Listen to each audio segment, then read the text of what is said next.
comment ça va? Ça va? Vous allez bien?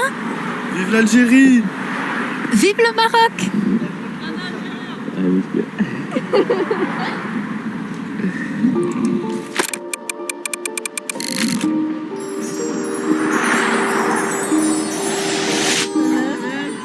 Ici, c'est le Maroc, et ici, l'Algérie.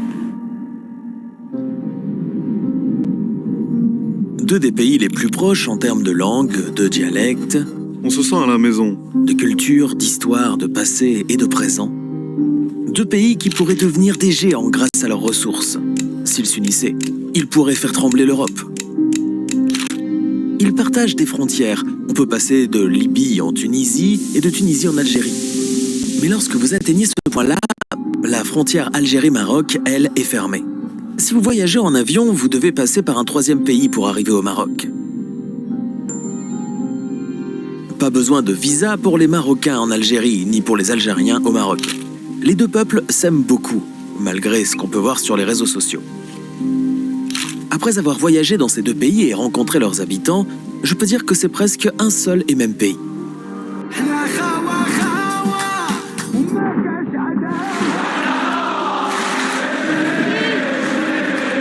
Khawa signifie frère. Mais alors, pourquoi la frontière entre ces pays est-elle fermée? Comment ça va? Bien? L'Algérie est ici et le Maroc là, à quelques pas. J'ai un sentiment bizarre.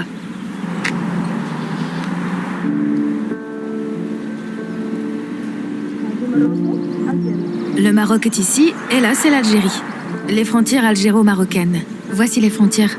Vous voyez le panneau derrière moi? C'est ici que se situent les frontières. La ville d'Oujda est par là-bas. Mais c'est fermé. Qu'y a-t-il près de nous? Le Maroc, on est à la frontière algéro-marocaine. Il y a des gens de ce côté. On peut voir les voitures circuler. De l'autre côté. Ça fait bizarre.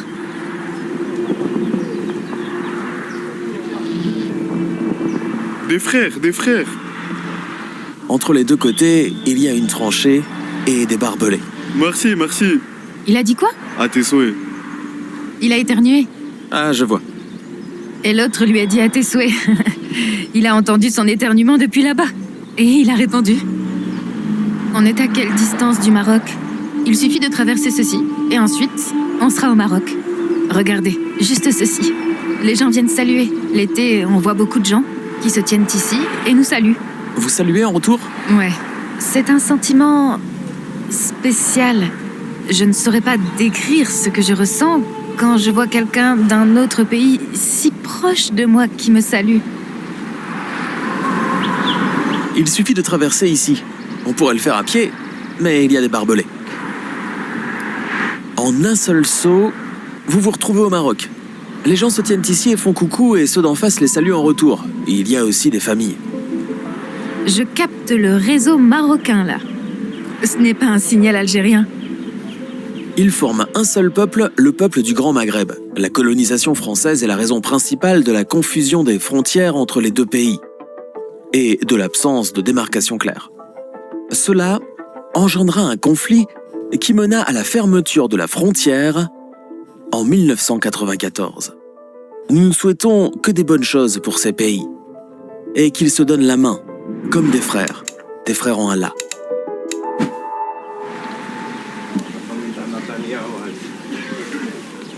Bienvenue. Bienvenue, mon frère.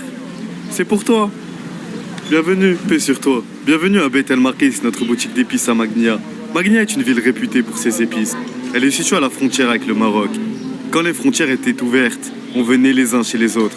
Ils achetaient chez nous et nous chez eux. Tout était normal, comme si l'on était dans un seul pays sans aucune frontière. On entrait simplement, comme à la maison. On déjeunait ici et prenait le café là-bas. C'était simple. Aujourd'hui, les relations politiques sont tendues, mais nos peuples restent frères. C'est tendu politiquement seulement, et les frontières sont fermées. Avant, tout était normal. On pouvait passer. Bienvenue, vous trouverez ici la qualité et le prix. Beit El Makdis, c'est votre maison, votre magasin. Nous ne sommes que les gérants.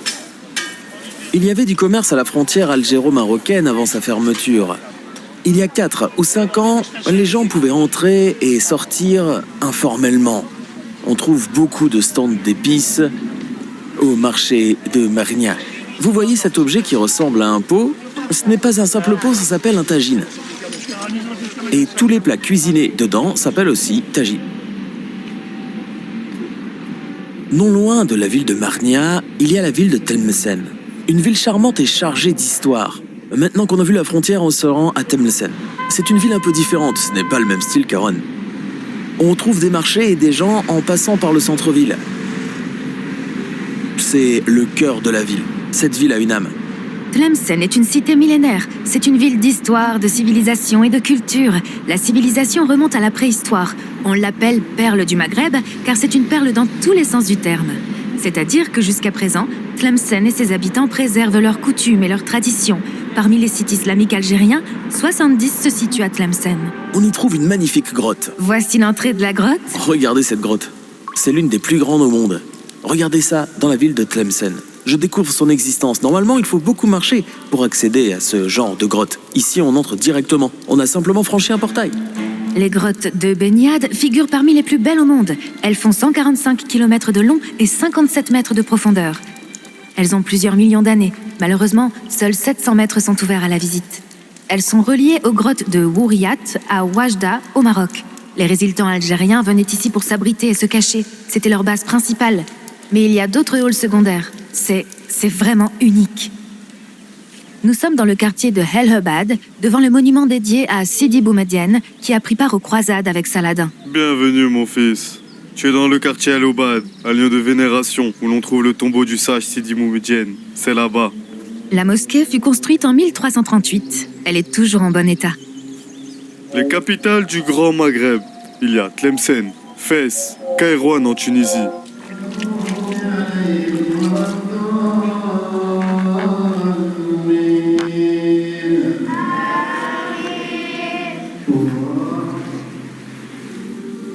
Oui, l'Algérie est un continent. Un continent. On a du caractère, on déteste se faire humilier. C'est une mauvaise chose. Qui s'humilie sera humilié par Allah. La dynastie zianide a régné sur l'Algérie pendant 3 siècles, du XIIIe au XVIe siècle.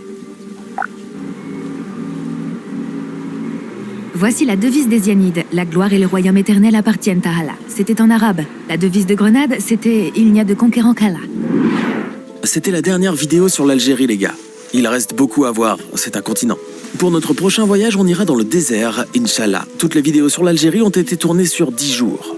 Je remercie tous ceux qui ont accompagné ce voyage. Si vous voulez qu'on aille dans le désert en hiver, visons les 400 000 likes pour cette vidéo.